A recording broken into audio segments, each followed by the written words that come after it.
Continuamos. Damos el paso al... perdón. Ok. El coraje no es la ausencia del miedo, sino el triunfo sobre él. El valiente no es quien no siente miedo, sino quien conquista ese miedo. Nelson Mandela. Demos la bienvenida al maestro Ángel Cristóbal Figueroa Gaviria, psicólogo egresado de la licenciatura en Psicología por la Universidad Autónoma del Estado de Morelos, con especialización en problemas de farmacodependencia por la misma universidad. Cuenta con estudios de maestría en Psicología, con área terminal en Psicología Clínica por la Universidad Autónoma del Estado de Morelos. Estudios de maestría en Docencia por la UNILA, así como estudios de maestría en Enseñanza de la Educación Superior por la Universidad Internacional y diplomado en Psicopatología por la Universidad La Salle. Cuenta con experiencia docente en el área de Psicología Clínica y de la Salud en distintas universidades como UAM, UNILA, UNINTER, Universidad La Salle, Instituto Tecnológico y de Estudios Superiores de Monterrey, CIES de Morelos, Universidad Frailuca Pacholi, entre otras. Además, cuenta con experiencia profesional en la evaluación psicológica en Centro de Rehabilitación de Clínicas de Desintoxicación en Morelos y Sonora. Trabajó como psicólogo clínico en diferentes organizaciones y funciones, así como apoyó en la evaluación psicológica e intervención clínica en el sistema DIF Morelos y la unidad de medidas cautelares y salidas de alternas para adultos UMECA en la ciudad de Cuautla. Actualmente es el director operativo de la Clínica de Adicciones Cuautla y responsable legal de la Fundación Andrés Reyes ACE, ambas en el estado de Morelos, con el tema codependencia en la familia de un adicto. Recibámoslo con un fuerte aplauso, por favor.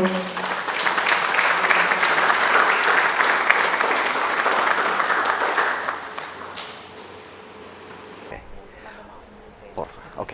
Hola, buenas tardes ya. No, todavía son días. Buenos días a todos. Voy a pedir un favor, no me apaguen la luz, porque al primero que vea yo cabeceándose y durmiendo se le voy a lanzar un microfonazo para que se despierte.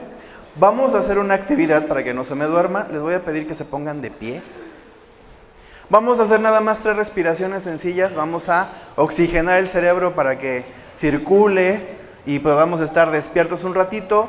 Hacemos una inhalación profunda. Inhalamos y exhalamos por la boca. Otra inhalación profunda, inhalo, vamos a mantener un poco más el aire y exhalo por la boca. Ok, la última inhalación va a durar más, inhalo. Vamos a aguantar ahí, voy a cantar el himno nacional y cuando termine, exhalo, ¿va? Ok, exhalo.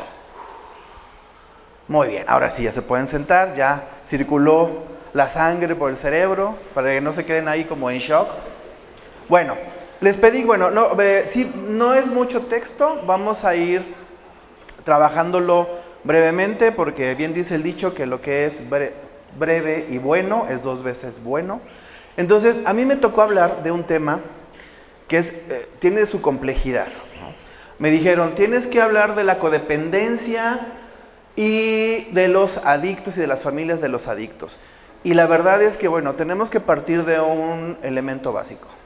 No todos los familiares de adictos son codependientes. Vamos a ir diferenciando algunas características de qué sí es la codependencia y qué no es la codependencia.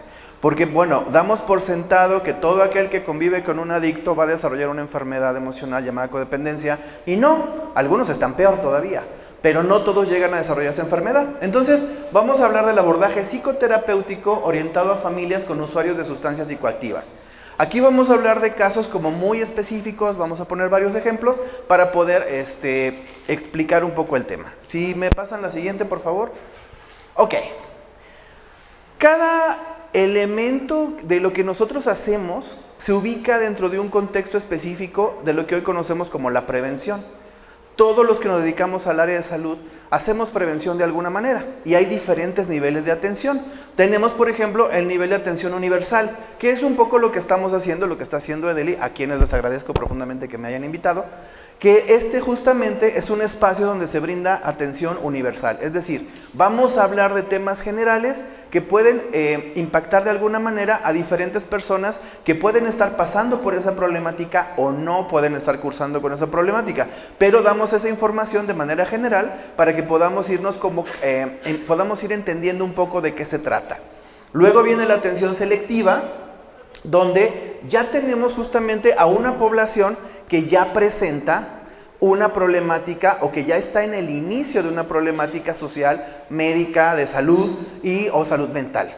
En este caso, por ejemplo, lo que planteaba el psicólogo Daniel hace un momento es, bueno, la adolescencia en sí ya tiene un problema de salud, ya está predispuesto a desarrollar problemas de salud mental en algún momento de su desarrollo. ¿Por qué? Porque, como lo decía, hay una vulnerabilidad emocional, hay una incapacidad de toma de decisiones adecuadas, lo que puede llevar a que un adolescente pueda caer en el riesgo de consumo en algún momento de su vida. Y, como él lo mencionaba, no solamente el consumo es la adicción. Él presentaba varios elementos de lo que son conductas adictivas. Ojo, el hecho de que una persona consuma, no nada más eso es una adicción, ya estamos hablando de otros elementos adictivos como los planteaba él, por ejemplo, la adicción a las redes sociales. Tú ves cuando le quitas el celular a un niño de 5, 6 o 7 años, cómo se pone y de repente parece que le quitaste la droga, empieza a gritar y a berrear y dice, espérame, nada más voy a contestar la llamada. No, y te cuelga la llamada porque quiere seguir jugando videojuegos o viendo a la vaca Lola que ríe y canta sola como la loca. Entonces no le puedes quitar el celular y de repente te lo saca de la bolsa porque ya ahí estamos presentando una conducta adictiva. Y de repente cuando este niño llega a la adolescencia y empieza a consumir drogas, la mamá dice, es que yo no sé qué pasó, todo iba muy bien. No, iba mal, ya era adicto a las redes sociales, ya era adicto a los videojuegos, ya era adicto a otras cosas. Entonces, lo más lógico es que simplemente vaya cambiando una actividad o una conducta por otra. Y ahí tenemos otro de los grandes problemas que tienen los papás. Es que yo no me di cuenta en qué momento pasó eso, ¿no? Yo no me di cuenta, apenas fuimos a unos 15 años. Y de repente la mamá enojadísima, ya sabrán, se ponen buenísimas porque ya sabes que los adolescentes es su primera borrachera en muchos de estos casos.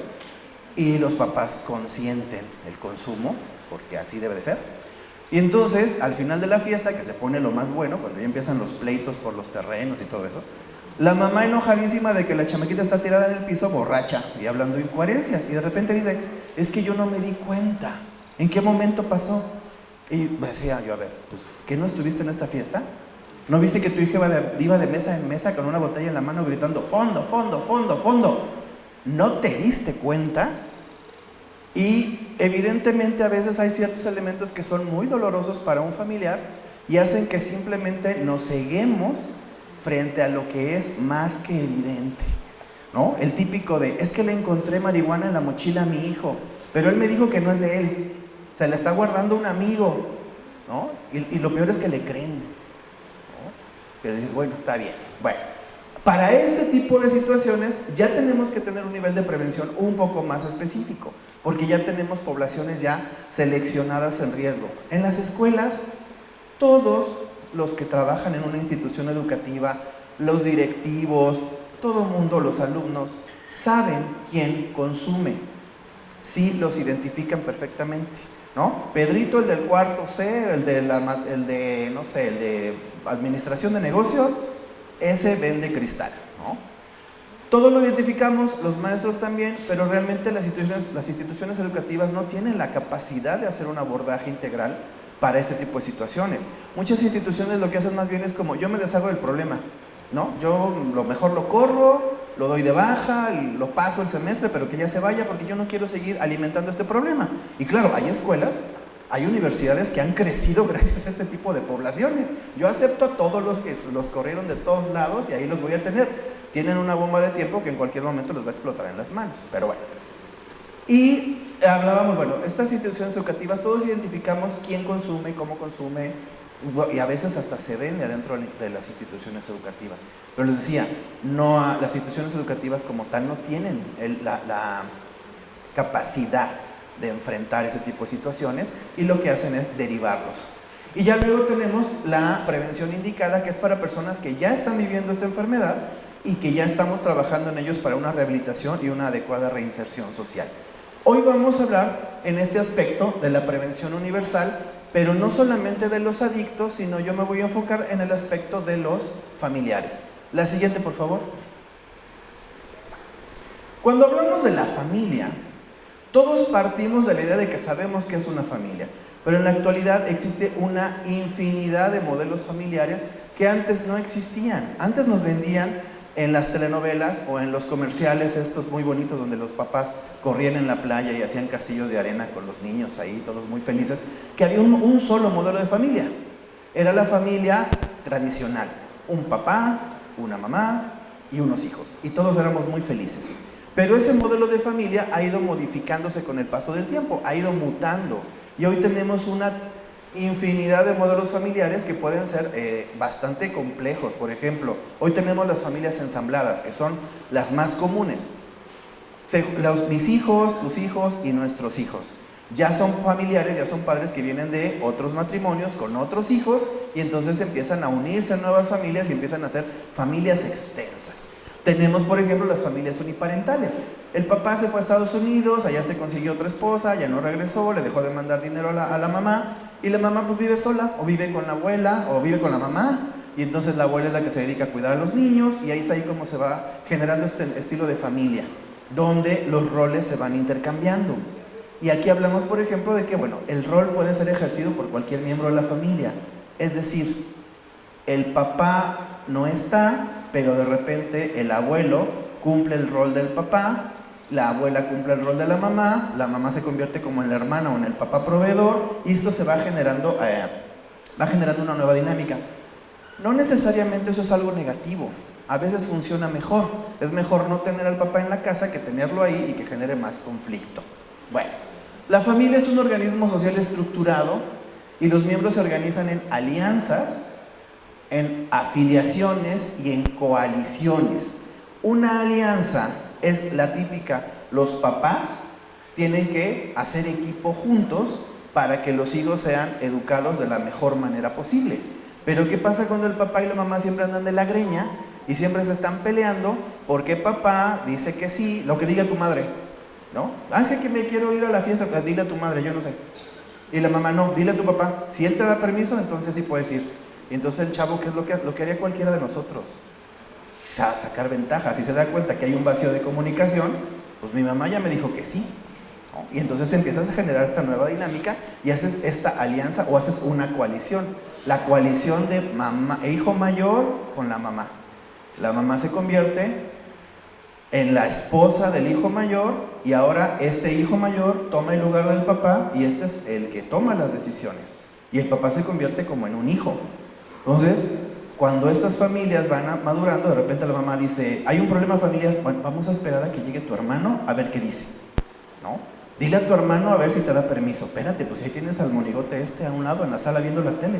Pues sí, pero este señor ya perdió todo el poder y la dinámica familiar porque se formó una coalición. Bueno, las familias evolucionan y pasan periodos de transición. Hay que entender que las familias van evolucionando. No es lo mismo tener hijos de 5 años que tener hijos adolescentes que tener hijos adultos. Las familias van evolucionando y es más, llega la etapa del nido vacío donde los hijos se van y los papás se quedan solos y de repente dicen, ¿y ahora qué hacemos? ¿No? Y este señor que vive aquí en mi casa, ¿qué quiere o qué vende o para qué sigue aquí? ¿No? Te das cuenta de que ya no lo conoces, de que pasaron 20 años y tú ya no sabes quién es ese señor. Y a veces pasa que de repente cuando llegan a esa etapa las parejas se rompen, se desintegran porque dejaron de vivir como pareja y se dedicaron completamente a la crianza de los hijos. Bueno, y viene una palabra que van a escuchar una y otra vez en esta dinámica de la salud mental que se llama los límites. ¿Qué son los límites?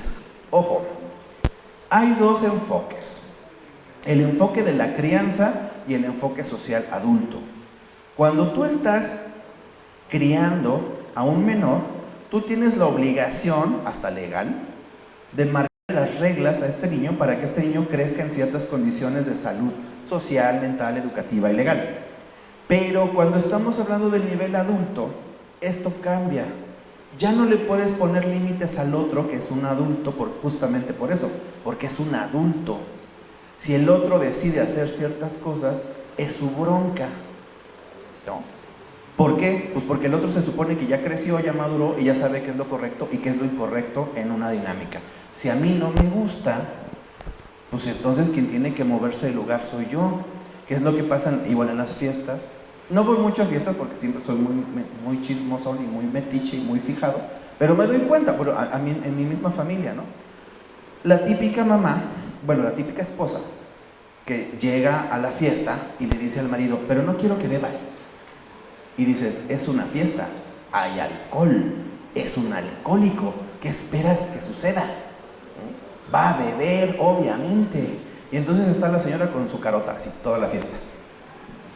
Y nada más lo voltea a ver con ojos de pistola, ¿no? Esperando que el otro, que ya está borracho, reaccione y diga, ay, no es cierto, no, sí es cierto, mi esposa está enojada, ya no voy a beber, ay, ajá. Pero la señora no se va, y no se va, ¿eh? Y ahí se queda hasta que el marido está ya tirado en la mesa guacareado, ahí se queda viendo lo feo, pensando que con eso va a generar algún cambio. Cuando lo más saludable sería el límite. A ver, el límite me lo voy a poner a mí. Si a mí me molesta que este señor esté haciendo el ridículo en la fiesta, me paro y me voy. Pero es donde viene el problema de la codependencia. Pasamos a la siguiente, por favor. La familia del adicto tiene una estructura diferente a la familia tradicional. ¿Por qué? Porque el organismo social se va estructurando en torno al consumo de la sustancia. Es decir, hay un nuevo elemento, hay un nuevo miembro de la familia que es el consumo. Y eso es algo que a veces no entendemos en la rehabilitación. El consumo, la droga, es un ente real, es como otra persona. ¿Por qué de repente la esposa se pone tan celosa de la sustancia? Y yo lo he visto en muchas sesiones terapéuticas de familia o de pareja. El rol de la droga es como la amante, porque te engaña con la sustancia, se va a ver a la botella, ¿no? Pero además la botella es como la amante perfecta, no se queja, no te pide dinero, no te la hace de bronca, todo está padre. Y entonces la esposa se pone como loca. Es que pues sí, muchas se sienten como traicionadas y engañadas. Ahí hay un ente real, hay un sujeto que está interviniendo en esta dinámica y los hijos lo ven y aprenden también que esa es la dinámica, lo normalizan. Entonces por eso la familia tradicional tiene una dinámica diferente de la familia del adicto. Los miembros se desorganizan reaccionando a alianzas, afiliaciones y coaliciones, pero de manera patológica. De repente vemos que el papá le invita la chela al hijo porque tiene que aprender a tomar, se tiene que hacer hombre, tiene que ser como el papá, ¿no? Y tiene que andar, y se lo llevan con las señoras, con las cariñosas, ¿no? Para que aprenda y para que vea lo que es ser hombre. Entonces esta dinámica se va volviendo un poco más tóxica. Hay estancamientos en los periodos de transición, las familias se estancan, permanecen durante muchos años en esta dinámica del consumo, porque el consumo se vuelve una norma de vida, es natural, vamos normalizando ciertas situaciones que no son normales, pero las vemos de manera natural. Y la atención a la experiencia de cada uno de los individuos en el sistema también se va viendo alterada. A veces pasa que los familiares que no consumen, de repente también empiezan a consumir por esta parte de la normalización. Ya lo ven de manera natural y al final también acaban generando problemas de consumo sin darse cuenta. Y aquí los límites se polarizan entre rígidos y difusos. De repente es que yo no sé qué hacer con él. Yo le doy todo, le lavo la ropa, le doy de comer, ¿no? Le hago su comida favorita, pero de todos modos se va y se droga. Pues sí, porque es un adicto. Y de repente de esa laxitud familiar pasan a esta rigidez total de no, y te vas de la casa y ya no quiero saber nada de ti y ahora vamos a hacer esto. O ya tenemos, por ejemplo, a los típicos recalentados de los anexos. Ya llevan al típico tazo dorado, ¿no? Ya lleva 20 internamientos, la mamá ya lo agarró de juego. ¿Ya te volviste a drogar? Órale, ahí vas de regreso.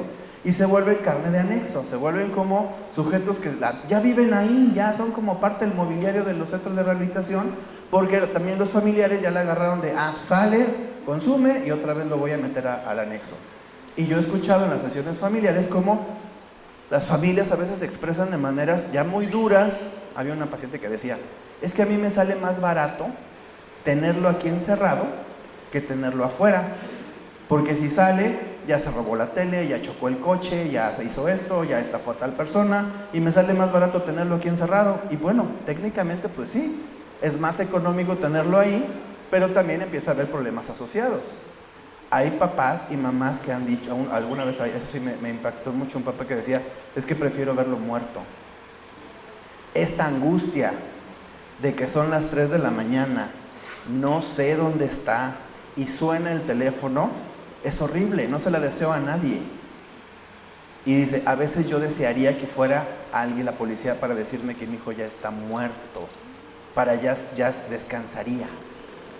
O lo que te dicen ya los familiares cuando están los adictos anexados, es que ya duermo, ya llevo 3 meses que duermo tranquilamente, porque ya sé dónde está, ya no tengo que salir a buscarlo, ¿no?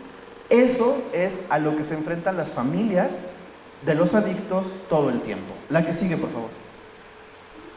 Bueno, vamos a ver, les decía hace un momento, que hay un concepto que dentro de la psicología como tal no existe, que es la codependencia. La codependencia es un concepto que se crea más bien en los grupos de ayuda mutua. Primero se llamaba el coalcoholismo, cuando de repente las esposas de los alcohólicos empiezan a descubrir que muchas de las características del alcoholismo también las poseen ellas, solamente que sin alcohol. Y entonces ahí empieza a haber todo un boom en la década de los 60 y los 70 en los centros de rehabilitación, cuando empiezan a surgir justamente los grupos de apoyo a los familiares.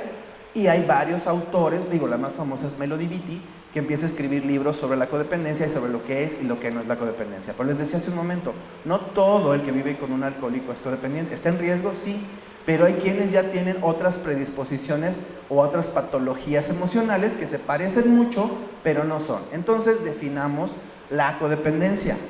La codependencia es esta necesidad imperiosa de hacer que el familiar deje de consumir, haciendo lo que sea necesario, sea legal o ilegal, a la fuerza lo anexo. Es enfocarme completamente en que mi familiar deje el consumo. Ahora, esa es una codependencia. ¿Qué cosas se le parecen y no son? Por ejemplo, el apego emocional, un vínculo obsesivo con un objeto, una idea o una persona que se fundamenta en 4 creencias falsas. Por ejemplo, la mayor parte de las personas en una cultura como la cultura latina tendemos a desarrollar un elemento de apego emocional, porque somos demasiado cálidos, tendemos como a abrirnos emocionalmente a las personas y a generar vínculos más o menos duraderos a lo largo del tiempo. Entonces nos apegamos a las cosas, también un lapso. Nos apegamos a las personas y tenemos ahí que es mi mejor amigo y entonces él va a ser el que bautice a mis hijos y entonces ya se convierte en mi compadre. Ahora sí ya tenemos un lazo familiar que nos va a unir para toda la vida. A veces esos lazos familiares o esos lazos sociales o amistosos van generándose a lo largo del tiempo y tendemos a establecerlos con personas a las que no conocemos a profundidad o realmente, y entonces generamos estas situaciones de apegos emocionales. ¿Cómo se caracteriza el apego? Bueno, por la idea de que un elemento va a ser permanente, va a estar a lo largo de toda la vida, va a permanecer intacto, y eso es imposible. Las relaciones sociales y humanas se van modificando a lo largo del tiempo de varias formas, ¿no? Otro es que esto me va a hacer feliz, como hablábamos por ejemplo del apego al celular. El niño está llorando y de repente la mamá le da el celular y el niño se calla y de repente se empieza a reír, ¿no? Y ahí está muy feliz de la vida y de repente la mamá descubre que ese es un elemento que le va a dar una cierta tranquilidad, lo va a mantener entretenido y ahí ella va a poder lavar, planchar, cocinar, platicar, ver la novela y todo tranquilo sin que el niño empiece a generar un problema. Y le da una sensación de bienestar momentáneo. También la idea de que va a dar seguridad total y que va a dar sentido a la vida. Entonces, hay quienes tendemos a apegarnos a otras personas esperando que estas personas cubran algunas necesidades emocionales que nosotros tenemos de mucho tiempo atrás, como carencias, y entonces encontrar a alguien va a hacer que esas carencias empiecen a desaparecer de forma mágica, como esta idea muy típica que nos venden de la media naranja. Voy a encontrar a alguien que me complemente para que podamos, para que yo pueda sentir esa sensación de completud y que al final no va a suceder en la mayoría de los casos. Cuando tienes un apego de este tipo, no estás preparado para la pérdida y no aceptas el desprendimiento. Aquí podemos ver que de repente el adicto puede tener un apego con la sustancia. Si me quitas la droga, siento que me muero. Bueno, y físicamente es cierto. Siento que no puedo funcionar en la vida, siento que no voy a poder vivir. Es que si no me fumo el cigarro, cuando me levanto, siento como que no rindo igual. Si no me tomo el cafecito en la mañana, como que no despierto bien y como que no puedo trabajar mejor. Entonces genera una relación o un vínculo negativo con una sustancia en este caso. Existen elementos obviamente biológicos, sociales y culturales que no permiten dejar al adicto tocar fondo. Y eso también, bueno, ese ya es todo un tema para poder abordar acerca de si es necesario que el adicto toque fondo y sobre todo qué es eso de tocar fondo, porque muchas veces le pedimos al familiar, es que tiene que soltarlo, tiene que dejar que su familiar toque fondo para que pueda salir entonces a flote. Sí, pero a veces ese fondo sí es demasiado complicado y el costo a nivel de culpa va a ser demasiado alto para el familiar, por eso es que no lo deja. No lo puede soltar. Es que ¿cómo lo voy a dejar que se vaya a la casa? ¿Cómo lo voy a dejar que viva debajo de un puente? ¿Cómo lo voy a dejar que viva ahí con los del escuadrón de la muerte? Si sé que puede morir. Entonces obviamente hay una necesidad de supervivencia del otro. Tengo que hacer algo para que el otro no llegue a ese fondo de sufrimiento. Y a veces también como especialistas no entendemos muy bien que estamos diciéndole al familiar de una manera muy disfrazada, es como pues déjalo que se muera, ¿no? Y dices, pues es que no quiero eso. La que sigue, por favor. La codependencia, decíamos entonces, es una relación mediatizada por el consumo de drogas, generalmente en la relación amorosa, que puede ser la relación familiar, pero también lo vemos muy típicamente en la pareja codependiente. Hay un apego patológico entre un sujeto no adicto con un sujeto que sí es adicto.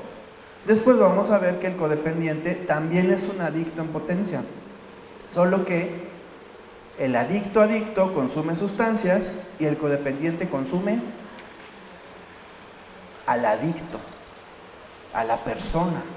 Y es por eso que de repente la esposa siempre sabe dónde el adicto esconde la droga. No le dice, porque además eso es bien interesante. La code te lo guarda hasta el momento indicado. Pero ella sabe cuál es tu escondite secreto donde tienes escondido el dinero, la droga o cualquier otra cosa que no deba haber.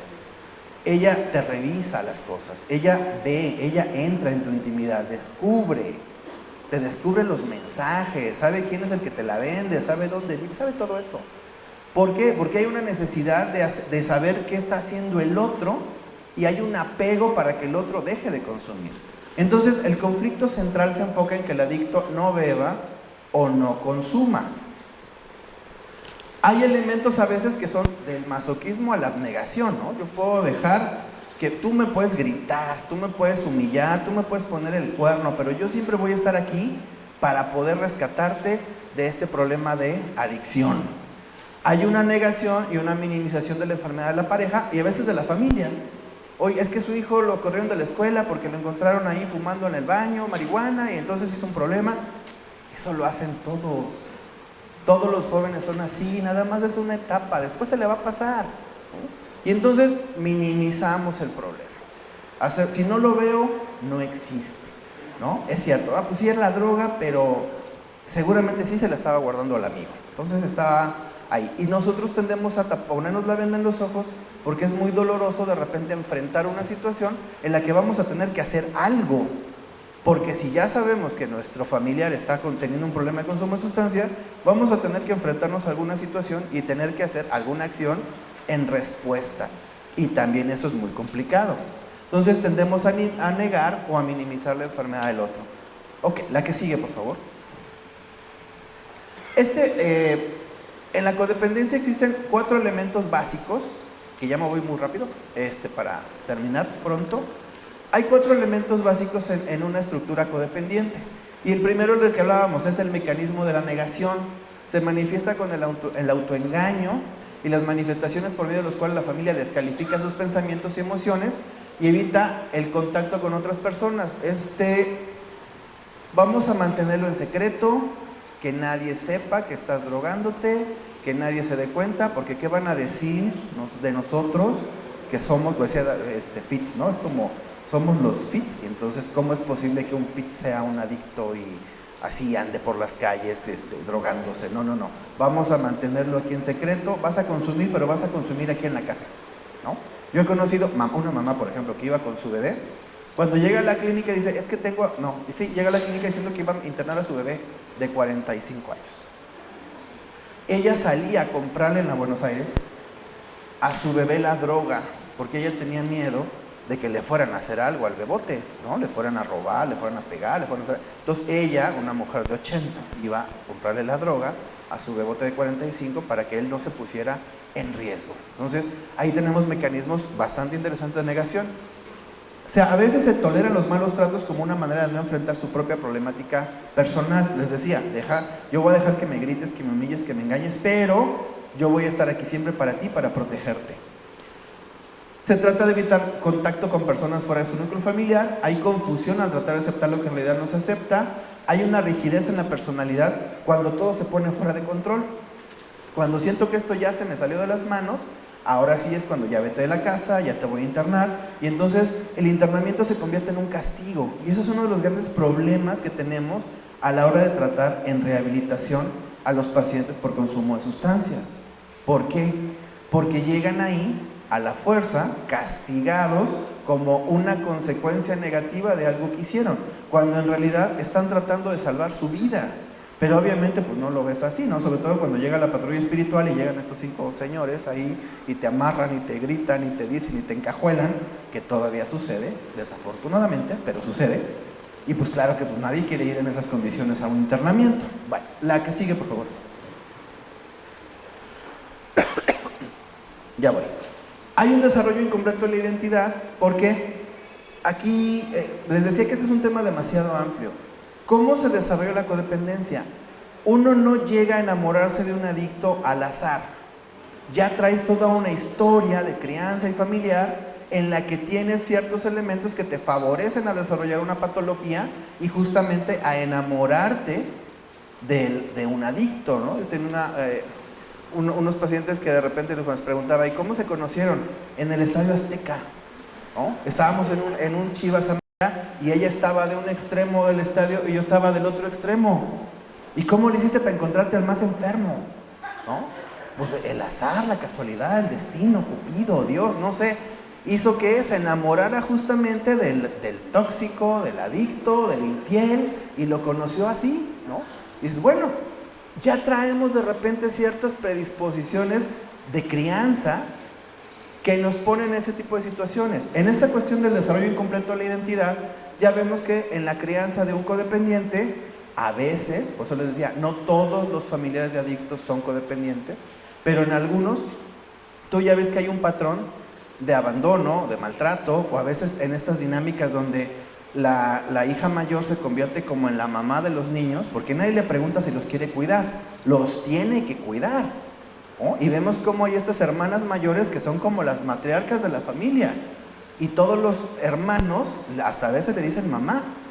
Y imagínense un adolescente que tiene que de repente verse como con la responsabilidad de 5 chamacos que no son suyos para que la mamá pueda ir a trabajar, y ella tiene a veces que saltarse sus etapas. Ella ya no puede ir a los bailes como la chona, ya no puede salir a las fiestas, ya no puede tener novio, ya no puede, porque tiene que hacerse cargo de una responsabilidad que no le correspondía. Muchas veces la codependencia también tiene estos elementos, y a veces partimos de historias donde las y los codependientes tuvieron que hacerse cargo o ya están acostumbrados a hacerse cargo de otras personas, y eso hace que vean a una persona con problemas, una persona desvalida, una persona emocionalmente inestable y digan, de aquí soy, ¿no?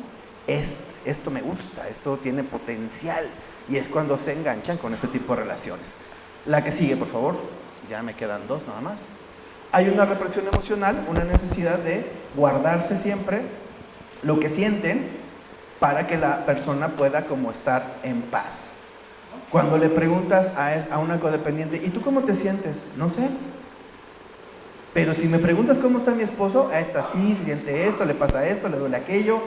Sí saben lo que le pasa al otro, pero a veces son incapaces de definir qué les pasa a sí mismos o a sí mismas. porque no están enfocados en eso, están enfocados en el afuera. Y la última que sigue, por favor.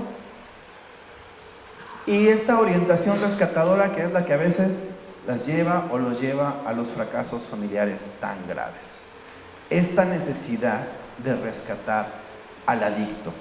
Claro, están otros tipos de patologías que rescatan a quien se deje, ¿no? Al que sea. Y entonces andan por la vida ahí como viendo cómo resuelven los problemas de los demás. Son estas típicas personas que les empieza a contar un problema y ya están pensando, no, tiene que ir a tal lado, tiene que hablar con tal persona, hay que hacer esto, voy a sacar un préstamo en el banco para poder prestarle. Y ya están, solitas se dan cuerda. No les han pedido ayuda, pero ya están pensando en cómo solucionar el problema de los otros. ¿Okay? Sí hay una incapacidad de repente de frenarse para decir, a ver, espérame, este no es mi problema, esta es una situación de la otra persona.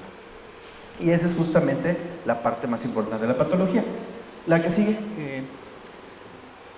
Ok, bueno, le voy a dejar aquí porque ya se me acabó el tiempo.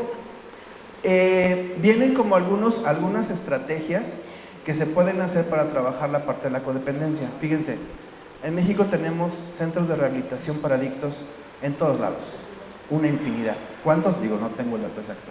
Pero díganme si alguno de ustedes conoce un centro de rehabilitación para codependientes con internamiento de 90 días mínimo. No hay. Bueno, sí hay. No les voy a decir cuál, pero sí hay uno. Y está en Morelos. Pero fíjense, ¿por qué no hay tratamientos de internamiento para los familiares? Yo creo que un tratamiento integral, cuando hablamos de lo integral de la rehabilitación, sería, pues tú también tienes problemas emocionales y también necesitas tratarlos. Claro, aquí también hay una cuestión económica porque evidentemente el codependiente es el que va a empeñar y vender el coche para poder pagar el tratamiento del adicto y no va a pagar el tratamiento para sí mismo. Pero sí tendríamos que empezar a pensar en tratamientos también de internamiento para codependientes. Porque la codependencia también es un trastorno patológico y también es una adicción, solo que es una adicción a una persona, recordemos. Una definición antigua que se tenía de la adicción es que podía haber adicciones a sustancias, a personas o a situaciones, que sigue teniendo la misma relevancia. Sobre todo hoy tenemos una gran variedad de situaciones, pero también seguimos entendiendo que la codependencia es una adicción a una persona, que no tiene que ver, porque viene más adelante, con la adicción amorosa. Por ejemplo, la típica persona que le encanta estarse enamorando todo el tiempo y es la más feliz de la vida, enamorándose una y otra vez de personas constantemente y teniendo varios fracasos amorosos, porque todas estas parejas no son compatibles, pero es adicta, bueno, digo en mujer porque es más común, adicta a sentirse enamorada, porque esa sensación bioquímica en el cerebro es impresionante y hay quienes se vuelven adictos a este tipo de situaciones. Bueno, le dejamos aquí por el momento. Muchísimas gracias.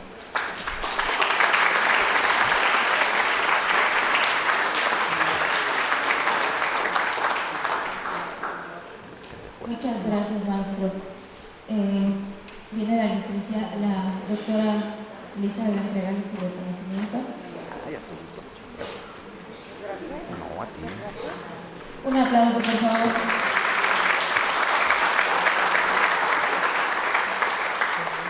La Clínica de Rehabilitación en Adicciones CEDELI otorga el reconocimiento al maestro Ángel Cristóbal. Muchísimas gracias, maestro Figueroa, por su participación como ponente en este primer simposio en adicciones, innovaciones en su tratamiento, con el tema codependencia en la familia de un adicto. Muchísimas Muchas gracias. gracias. No sé. Nosotros volteamos.